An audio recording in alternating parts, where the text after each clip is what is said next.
trabalham para a grandeza desse aniversário. Nas ruas, nas fábricas, em todos os lares, nas escolas, o comércio e a indústria, o governo e o povo, todos ativamente se preparam para as festas de 1954.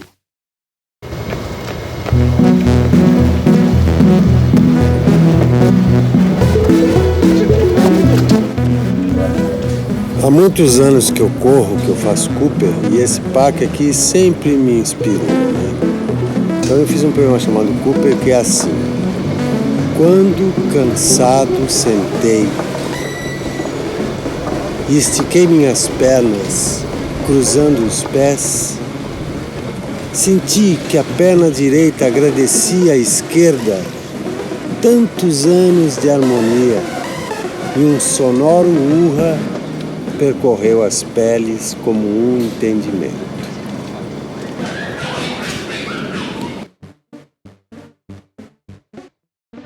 O Parque Ibirapuera é 1.100.000 metros quadrados diários aproximadamente, se a gente considerar além dessa área os espaços verdes no entorno, a gente pode chegar a uma área de 1.584.000 metros quadrados. Nesse espaço, talvez o mais desejado e querido da cidade de São Paulo, a gente recebe cerca de 1.100.000 pessoas aproximadamente, talvez um pouco mais, por mês.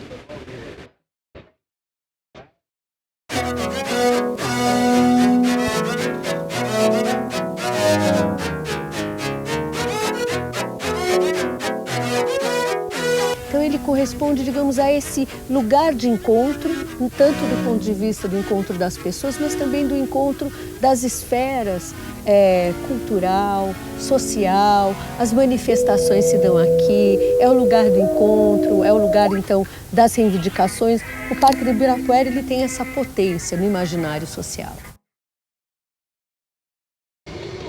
A gente fala, o Parque do Domingo é insuportável. Eu acho o Parque do Domingo legal. Eu acho que é um momento de entender o parque com o potencial que ele tem, né, de parque. Porque durante a semana a gente vê, ele está vazio, ele é frequentado por uns vizinhos privilegiados, né? O parque, ele é um parque de difícil acesso para a maioria da população. Então eu gosto, como eu estou aqui todos os dias da semana, né, pelo trabalho, eu gosto de frequentar o parque no fim de semana para ver essas diferentes sociabilidades se encontrarem. Que eu acho que é disso que a gente precisa aqui nessa cidade, sabe? De espaços que favorecem esse encontro.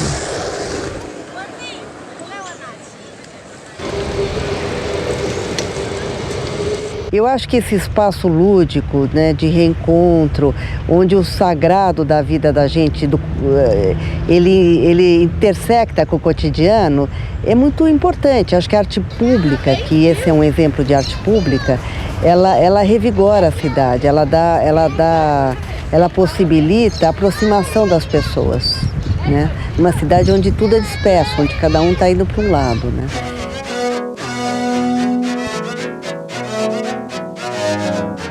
Trabalham para a grandeza desse aniversário. Nas ruas, nas fábricas, em todos os lares, nas escolas, o comércio e a indústria, o governo e o povo, todos ativamente se preparam para as festas de 1954. Comissões de técnicos, gente de espírito cívico, preparam comemorações culturais, congressos internacionais, concurso de música, teatro, literatura, história, cinema, rádio e cartazes, exposições diversas, festejos populares e folclóricos.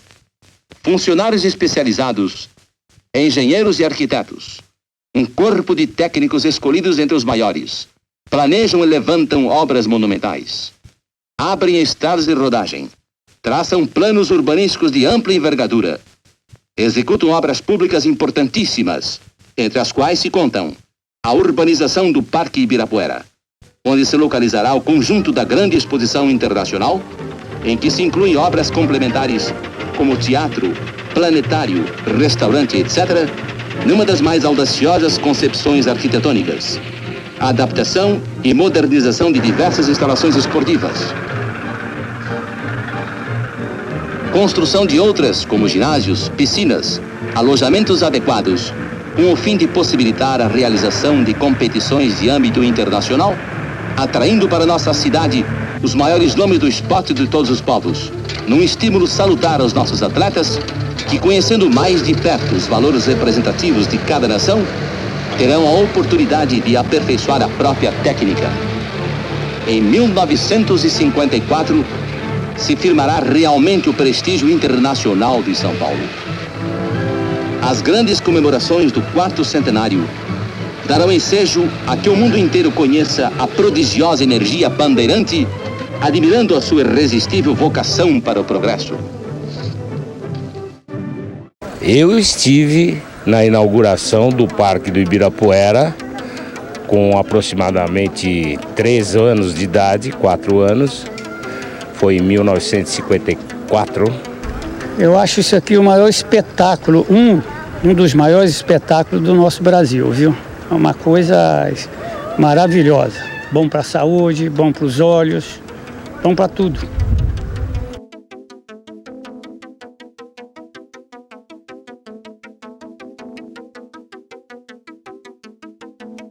Nos anos 50 havia um projeto político de expansão da cidade e de urbanização de novas áreas da cidade.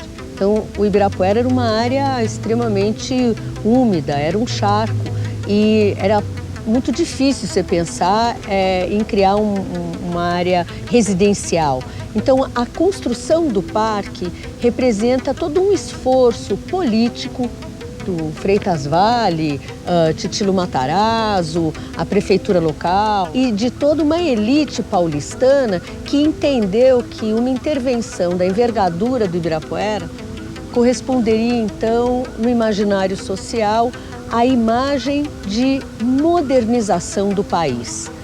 A arquitetura modernista, a arquitetura que utilizava basicamente concreto e ferro e vidro, seria então essa estrutura de reprodução que acabou se convertendo numa marca, né, da modernidade brasileira, que teve como protagonista o Oscar Niemeyer.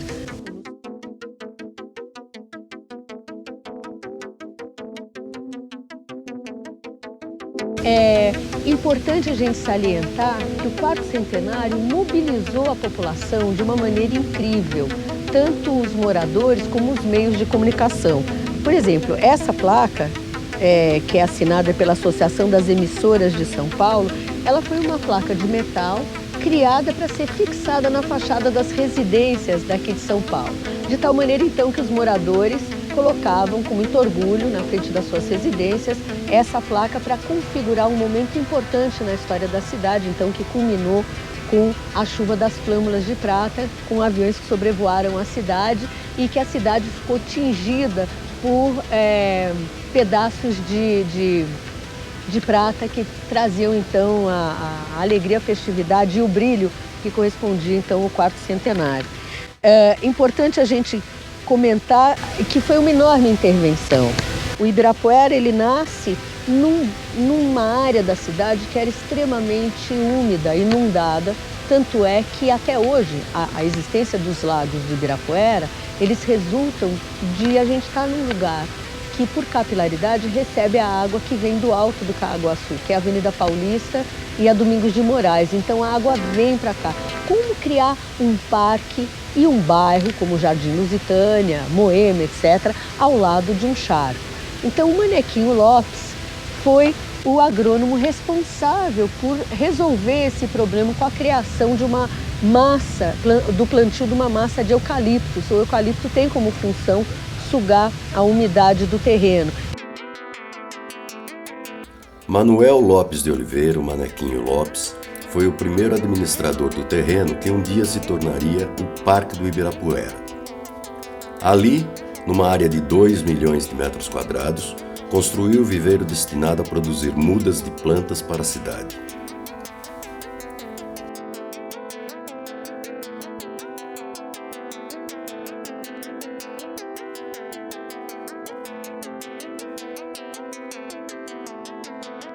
Teixeira Mendes, olha, temos que homenageá-lo porque o que a gente tem hoje é resultado desse projeto, né?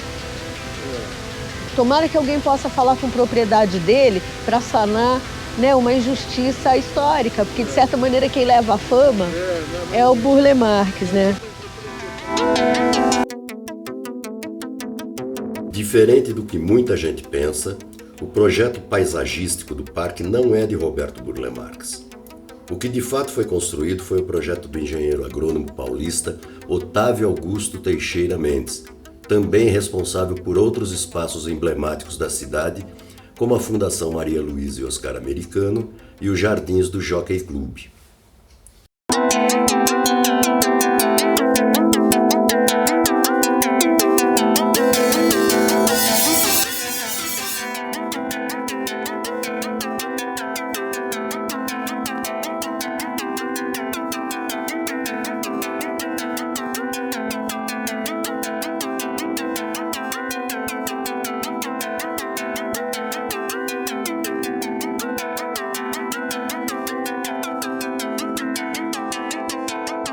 O parque tem que ter essa capacidade de recebê-los, oferecer o que eles vêm buscar, seja cultura, seja esporte, seja lazer, seja diversão, mandá-los embora para casa e se reciclar de segunda a sábado das 5 à meia-noite e de sábado até domingo funcionando 24 horas, né? Então, esse é o grande desafio que o Parque Ibirapuera tem, todas as situações que se colocam dentro desse espaço nesse período de pico.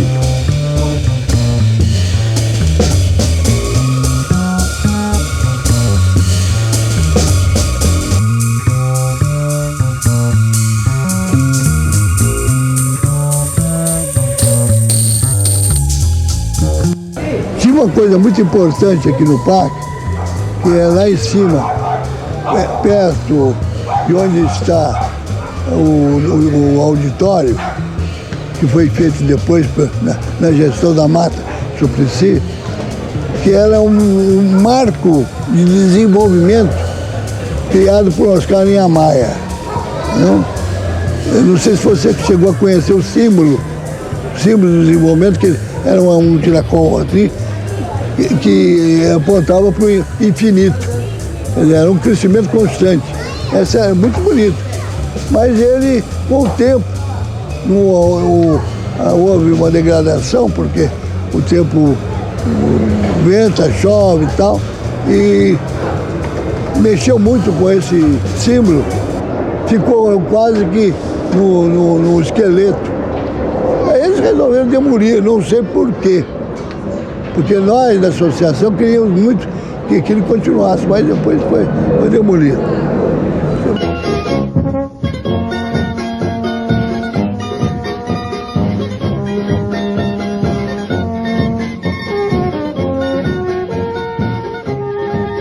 Acabei de desenhar aqui, porque o pessoal não sabia o que era isso. O símbolo do quarto centenário? Não só isso, como foi construído em concreto lá, uma pinóia desse. Se lembra disso? Foi o Niemeyer que fez para nós, né? Eu até estava desenhando, perguntei para o pessoal, pouca gente sabe o que é. Mas o que é isso? Aí até escrevi um negócio do Niemeyer aqui, que ele falava pra gente, que é muito engraçado. Deixa eu ver se está aqui. Niemeyer. Olha lá o que ele falava, ó. Digo aos recém-formados que não basta estudar na escola. Tem que conhecer a vida, os problemas, a miséria e estar pronto a participar, a compreender a vida. O homem tem que se interessar pelas coisas, literatura, filosofia, história, não para ser intelectual, mas para ter uma ideia da vida, que tem que ser vivida com solidariedade, senão não adianta. Não, cara, senão não adianta.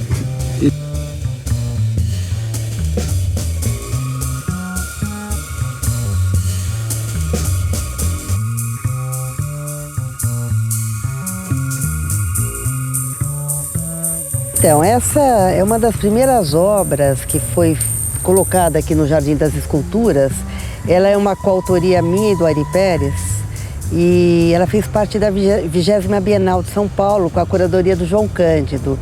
E o João Cândido, a ideia, ela ia ser uma obra para dentro da Bienal, e o João Cândido falou assim, imagina se ela estivesse aqui no jardim, que os passarinhos pudessem, enfim, pousar, que as crianças pudessem brincar, que a grama tomasse o corpo da obra. E foi um pouco, quer dizer, a grama não tomou o corpo da obra, mas as pessoas usam muito aqui. Usam para descansar, para namorar, é um ponto de encontro no parque, né? E também ela, não só ela tem uma vida com as pessoas, mas ela dialoga com a Oca, por exemplo. O centro da obra, né, é uma semisfera.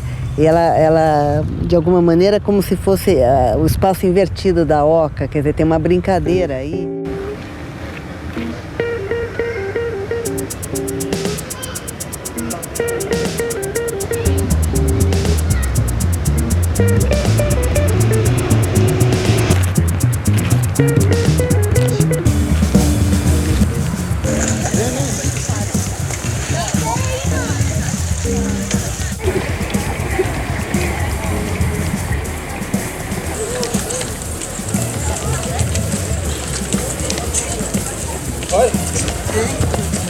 Então a sociedade, de uma maneira geral, frequenta o parque e eu tenho certeza que ele se sai muito bem, né? Porque se não fosse isso aqui, eu acho que as coisas seriam bem pior.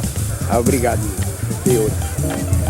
Eu costumo dizer que o meu maior tempo vai estar no futuro, né? Mas eu não posso esquecer das minhas raízes, do meu passado.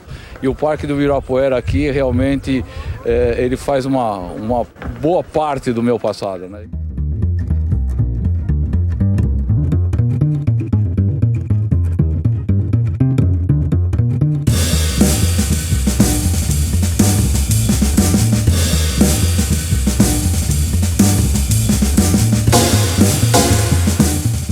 Período logo imediato após a inauguração, que vai de 54 até o começo da década de 60, é o parque como um lugar de abandono. Ficou muito claro que o parque foi feito para a comemoração do quarto centenário, mas não tinha muito plano do que fazer com ele depois. Mas sempre teve essa vontade de ser um lugar de cultura, um lugar para instituições científicas e culturais e ambientais. Era um parque.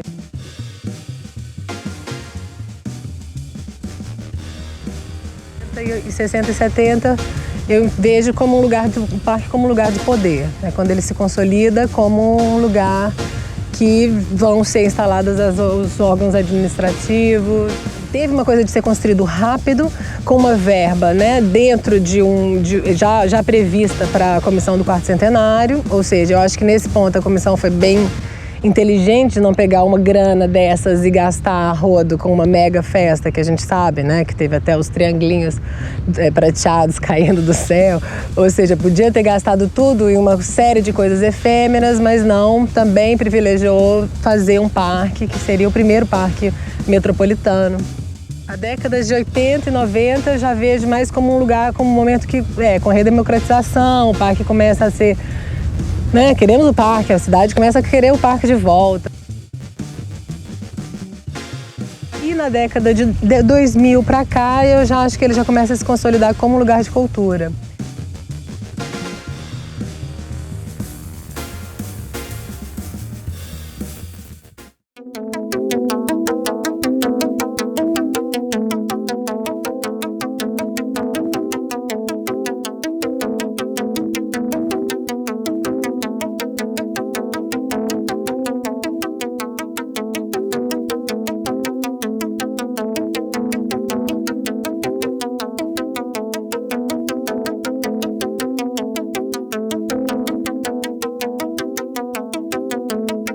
Inspirado no Palácio Katsura, em Kyoto, o pavilhão japonês do Parque Ibirapuera foi um presente da colônia japonesa cidade de São Paulo no seu quarto centenário.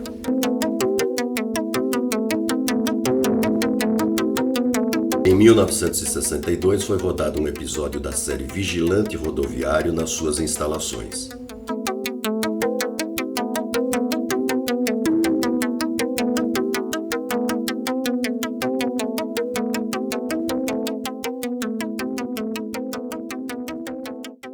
O CGPI, né, que é o Conselho Gestor do Parque Ibirapuera, ele surgiu há aproximadamente 10 anos, há 4 gestões municipais atrás, na verdade 4 prefeitos e prefeitas que passaram, né? Então foi muito legal, foi naquele primeiro mandato lá de 2004, foi feito o regimento interno do Conselho Gestor do Parque Ibirapuera, inclusive depois a gente disponibilizou isso para os outros parques municipais. E sempre foi uma certa referência, porque o Ibirapuera é o parque mais importante de São Paulo, a gente sabe disso, né? Um dos mais queridos aí de todos os brasileiros e paulistas e paulistanos. Mas o fundamental é que todo mundo tem aqui no DNA esse amor ao Ibirapuera. Então por isso que às vezes a gente se exalta, briga, vocês podem ver, a gente está terminando agora a 123ª, 123 reunião ordinária do Conselho Gestor do Parque Ibirapuera, já com quase 1 hora além do horário normal. E tudo isso aqui tudo é voluntário. Isso para mim é o amor ao parque, né? Então